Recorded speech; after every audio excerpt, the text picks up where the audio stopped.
कौमी assembly state bank तरमीमी bill मंजूर को तो अपोजिशन ई बिल पास हुआ मसली ज़ाहिर शानी को तय कौमी असम्बली कौमी एहतसाब ब्यूरो ऑर्डिनेंस से सेमी तरमीम 2021 के 120 रूच है तोसी को तय अपोजिशन ज़ाहिर शानी कनाना बिल कॉपी देते को ऐवान बालदाता डिप्टी स्पीकर कासिम सूरिया ऐवान महतल को तय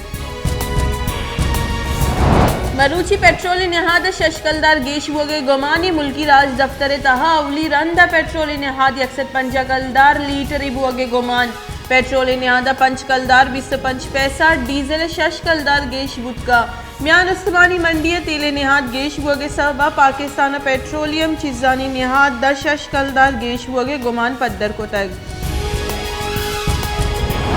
मुस्लिम लीग नून राशून ऐसे इकबाल गुश्ते के मजन वजीर हज़ारा सूबह वादा को तक और पद यू टर्न जोर तक आइए गुश्तक हज़ारा सूबह जुड़ करने का मुस्लिम लीग नून को ज़ाहिर शानी करूँ का हमराई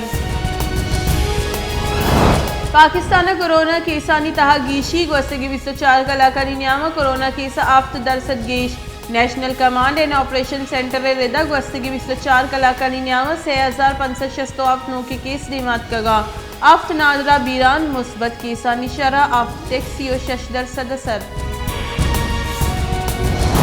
लोकी बल्दियाती कानून खिलाफ जमात इस्लामी सिंध असम्बली दीमा धरना बरजा धरना मरूची 5 दमी रूची अमीर जमात इस्लामी कराची हाफिज नईमुर रहमान यक शंबे रूचा शार फैसला ज़ाहिर शानी करने के जार जतई रद्द हज बुकिंग की शिकायत रसगे रद्द मजहबी उमूर वजारत गुश्त के सरकारी नियमगा अंगत हज पॉलिसी जार जनक नबू तक दावादी हज पॉलिसी जार जनक मबीत को जाम हम टूर ऑपरेटर या एजेंट अजर दयग मबीत कसी हम पर हज जर गिरग और बुकिंग करने के इख्तियार नहीं से